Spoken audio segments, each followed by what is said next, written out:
अस्सलाम वालेकुम। तो आज हम पढ़ेंगे हीम बायोसिंथेसिस के बारे में। तो हमने पढ़ी थी हीमोग्लोबिन की सिंथेसिस, जिसके अंदर हमने कहा था हीमोग्लोबिन दो कंपोनेंट से मिलकर बनती है, एक हीम है और एक ग्लोबिन है। जो ग्लोबिन है वो ट्रांसक्रिप्शन से बनेगा, ट्रांसलेशन से बनेगा, क्योंकि ग्लोबिन एक पॉलीपेप्टाइड चेन होती है। तो आज हम पढ़ेंगे हीम की बायोसिंथेसिस, यानी कि बॉडी के अंदर हीम कैसे सिंथेसाइज हो रही है, वो कौन कौन से रिएक्शन हैं जिनसे हीम बनती है। तो उसके लिए सबसे पहली बात यह है कि बॉडी के अंदर हमें ये पता होना चाहिए कि हीम कहाँ कहाँ बन रही है। तो मेनली ह्यूमन बॉडी के अंदर हीम दो साइट्स के ऊपर बनती है। सबसे पहली जो साइट है, जिन चीफ साइट जिसे हम कहेंगे, वो है लिवर। ठीक है, लिवर के अंदर डिफरेंट साइटोक्रोम प्रोटीन्स बन रही होती हैं। ठीक है, वो साइटोक्रोम प्रोटीन उन सब के अंदर हीम होती है। अब जो 85% बुक वाला कहता है 85% ऑलमोस्ट, यानी लिपनकॉट के अंदर लिखा हुआ है कि जो ऑलमोस्ट 85% हीम सिंथेसिस होती है वो लिवर के अंदर होती है। बाकी जो 15% होती है वो erythrocyte producing sales of the bone marrow. तो दूसरी कहाँ पर होती है? दूसरी होती है बोन मैरो सेल्स के अंदर। ठीक है, बोन मैरो के अंदर भी खसूस यानी कि स्पेसिफिकली अगर कोई पूछे कि कहाँ पर होती है, तो बोन मैरो के अंदर इरिथ्रोसाइट प्रोड्यूसिंग सेल्स के ऊपर, यानी कि वो सेल्स, स्टेम सेल्स जो कि फ्यूचर में इरिथ्रोसाइट बनेंगे, वहाँ पर हीम सिंथेसिस होती है। अच्छा, अब जो लिवर है, लिवर के अंदर इसकी जो सिंथेसिस का रेट है वो वेरी करता रहता है और वो बॉडी की नीड के ऊपर डिपेंड करता है। यानी अगर बॉडी को ज़्यादा ज़रूरत है हीम की, तो उसका सिंथेसिस का रेट बढ़ जाएगा लिवर के अंदर, जबकि आरबीसीज के अंदर इसका रेट कांस्टेंट होता है। और वो कांस्टेंट होता है और वो बराबर होता है ग्लोबिन की सिंथेसिस के रेट के ऊपर, क्योंकि जितना ग्लोबिन होगा उतना हीम होगा, तभी जो है ना वो हीमोग्लोबिन का एक सब यूनिट बनेगा। तो ये बात यहाँ हो गई। अब देखते हैं वो कौन से रिएक्शन है जिनसे ये बन रही है। सबसे पहले जो इसके लिए जो प्रिकर्सर्स हैं वो एक ग्लाइसिन है और एक सक्सिनैल को ए है। हमें पता है जो ग्लाइसिन है ये एक अमाइनो एसिड है, और जो सक्सिनैल को ए है ये हमें ट्राई कार्बोक्सिलिक एसिड या सिट्रिक एसिड साइकिल से मिलता है, एक उसके अंदर एज एन इंटरमीडिएट है सक्सिनैल को ए। तो ये दो कंबाइन करेंगे इन the presence of an enzyme.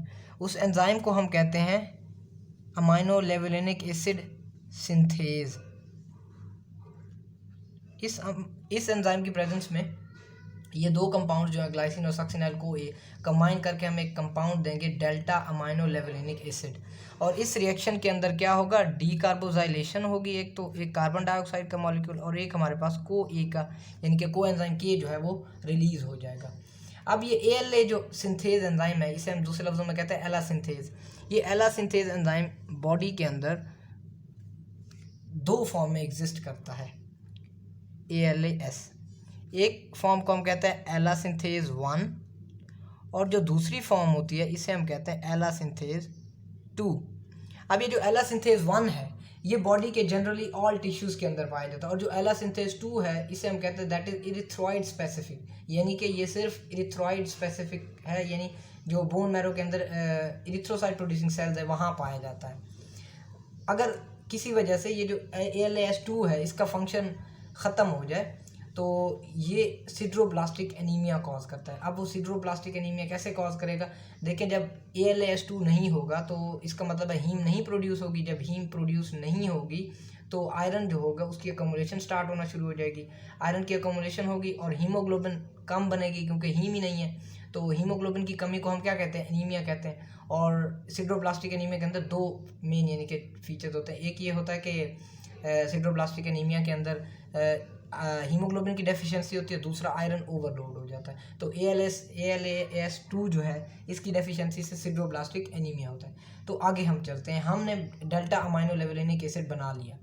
अब दो molecule of delta amino levulinic acid combine होंगे in the presence of enzyme. उस एंजाइम को हम कहते हैं एला सिंथेटेज। ये एक जिंक कंटेनिंग एंजाइम है, यानी कि इस एंजाइम के अंदर जो को फैक्टर है वो है जिंक। तो याद रखें, वो जो ऊपर वाला एंजाइम था वो था एला सिंथेज, ये है एला सिंथेटेज। ये जिंक कंटेनिंग एक एंजाइम है, और इस स्टेप के अंदर ये क्योंकि ये है सिंथेटेज नहीं, ये है डीहाइड्रेटेज। ये है डीहाइड्रेटेज का मतलब है कि यहाँ पर क्या होगा? 2 मॉलिक्यूल्स ऑफ वाटर जो होंगे वो रिलीज होंगे। अब रिजल्टिंग प्रोडक्ट हमें मिलेगा पोर्फोबिलिनोजन।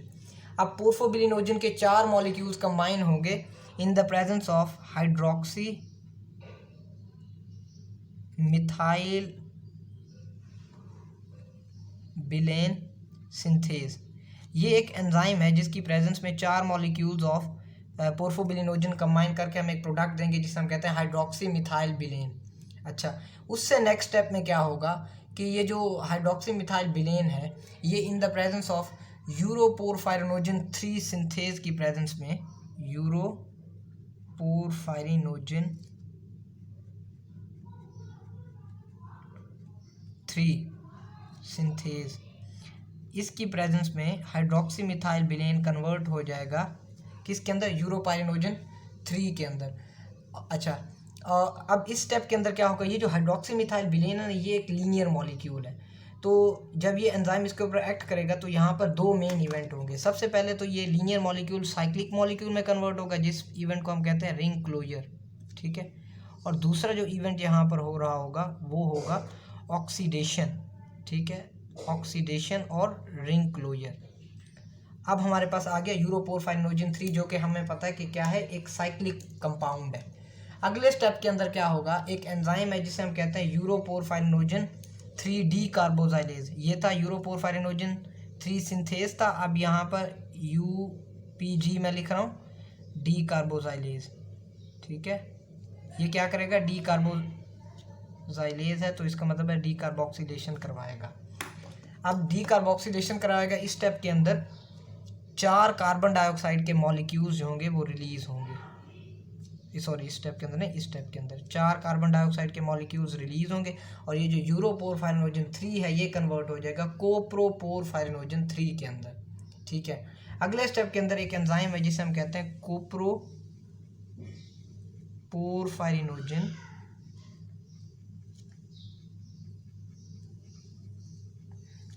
3 ऑक्सीडेज। ऑक्सीडेज है तो इसका मतलब है इसके अंदर क्या, कौन सा प्रोसेस हो रहा होगा, यानी इससे इस रिएक्शन के अंदर ऑक्सीडेशन हो रही होगी। तो जब इस कोप्रोपोरफायरिनोजन 3 की ऑक्सीडेशन होगी तो रिजल्टेंटली हमें मिलेगा प्रोटोपोरफायरिनोजन 9। अब ये जो प्रोटोपोरफायरिनोजन है, ये प्रोटोपोरफायरिनोजन 9 है, यहाँ पर एक और एंजाइम होगा जिसे हम कहते हैं पोरफायरिनोजन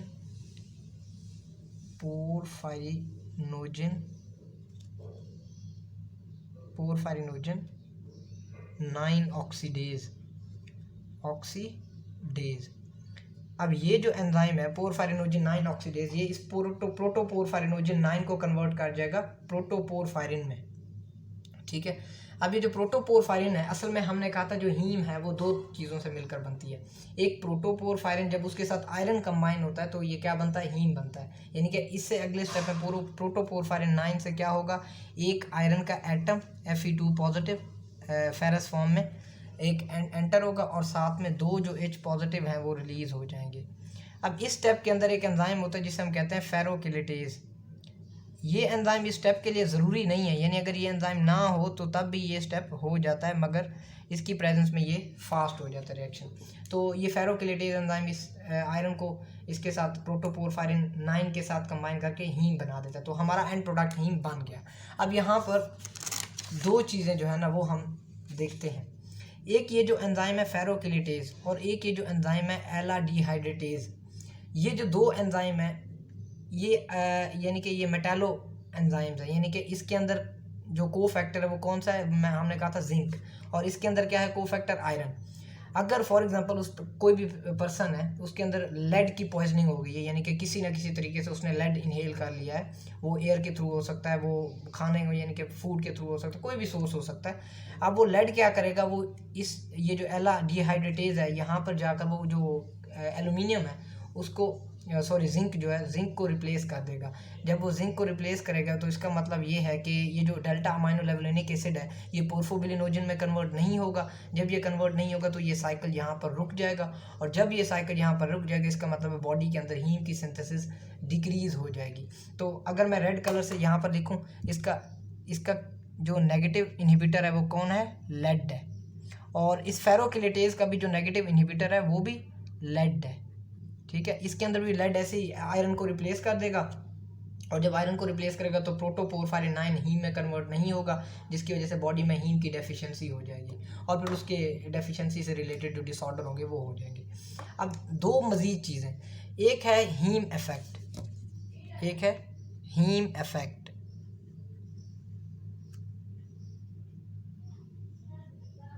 बात करते हैं ये जो हीम इफेक्ट है ये क्या है। अब देखिए बॉडी के अंदर हमने कहा जब पोरफायरिन बन रहा है ना, पोरफायरिन, प्रोटोपोरफायरिन की जब कंसंट्रेशन बढ़ेगी इस प्रोटोपोरफायरिन की, तो क्या होगा, हीम की कंसंट्रेशन बढ़ती जाएगी। अब जब हीम की कंसंट्रेशन बढ़ती है तो जो हीम होता है ना, इसके अंदर आयरन की जो ऑक्सीडेशन स्टेट है वो होती है +2। आयरन की ऑक्सीडेशन स्टेट हीम के अंदर होती है +2। जब हीम की कंसंट्रेशन बढ़ती है बॉडी के अंदर तो ये जो +2 है आयरन, ये +2 से +3 में कन्वर्ट हो जाता है। अब वो वाला हीम जिसके अंदर आयरन +3 फॉर्म में प्रेजेंट होता है उसे हम हीम नहीं कहते, उसे हम कहते हैं हेमिन कहते हैं। तो अगर कोई पूछे कि हेमिन के अंदर आयरन की जो वैलेंसी होती है वो क्या होती है, तो +3 होती है, यानी कि आयरन फेरिक फॉर्म में होता है। अब ये जो हेमिन है ये एला सिंथेज, ये जो पहला एंजाइम था, इसकी एक्टिविटी को डिक्रीज़ करेगा। अब वो कैसे डिक्रीज़ करेगा, वो 3 तरीक़ों से डिक्रीज़ करेगा। अब वो डिक्रीज़, पहली बात तो वो क्यों करेगा, डिक्रीज़ इसलिए करेगा कि ये जो हीम की कंसंट्रेशन बढ़ी है ये कम हो, यानी कि रुक जाए, उसी लेवल के ऊपर रुक जाए कि ये वाली जो हीम प्रेजेंट है ऑलरेडी बॉडी के अंदर ये यूज़ हो जाए, उसके बाद नई हीम बने, अकोमुलेशन ना हो। अब ये उसकी एक्टिविटी को, एला सिंथेज की एक्टिविटी को रिड्यूस करेगा 3 तरीके से। सबसे पहले ये उसकी ट्रांसक्रिप्शन, जीन की ट्रांसक्रिप्शन को रिप्रेस करेगा। दूसरे नंबर पर ये इसके मैसेंजर आरएनए को, यानी अगर किसी तरह से ट्रांसक्रिप्शन हो गई है तो ये मैसेंजर आरएनए की डिग्रेडेशन करेगा। तीसरी ये है कि ये जो है ना इस एंजाइम को, ये जो प्रोसेस है ना एला सिंथेज, ग्लाइसिन प्लस सक्सिनल को, ये माइटोकॉन्ड्रिया के अंदर हो रहा होता है। तो एला सिंथेज को ये ट्रांसपोर्ट ही नहीं करेगा माइटोकॉन्ड्रिया के अंदर। तो इस तरह से ये क्या करेगा, ये एला सिंथेज को की एक्टिविटी को डिक्रीज़ करेगा और डिक्रीज़ करने से हीम की कंसंट्रेशन को एक नॉर्मल लेवल पे रखेगा। दूसरी है ड्रग इफेक्ट। अब ज़्यादातर जो ड्रग्स होती हैं मोस्टली, अगर हम उसकी कंसंट्रेशन ज़्यादा ले लें, ठीक है, किसी भी ड्रग ओवरडोज हम ले लें तो उसका क्या नुकसान होगा, बॉडी के अंदर एक एंजाइम सिस्टम होता है जिसे हम कहते हैं माइक्रोसोमल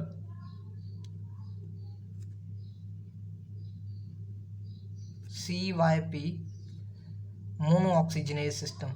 ये जो माइक्रोसोमल CYP मोनोऑक्सीजनेज सिस्टम है ये क्या करता है, ये बॉडी के अंदर ड्रग्स की मेटाबॉलिज्म करवाता है और ये हीम कंटेनिंग एंजाइम है।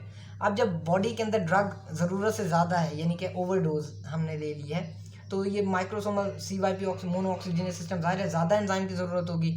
जब ज़्यादा एंजाइम की ज़रूरत होगी तो बॉडी के अंदर हीम की जो कंसंट्रेशन है वो कम हो जाएगी। जब ये ज़्यादा एंजाइम बनेगा तो बॉडी के अंदर, क्योंकि इसके अंदर हीम है ना, तो हीम यूटिलाइज हो रहा होगा, तो इसका मतलब बॉडी के अंदर हीम की कंसंट्रेशन आहिस्ता आहिस्ता कम होना शुरू हो जाएगी।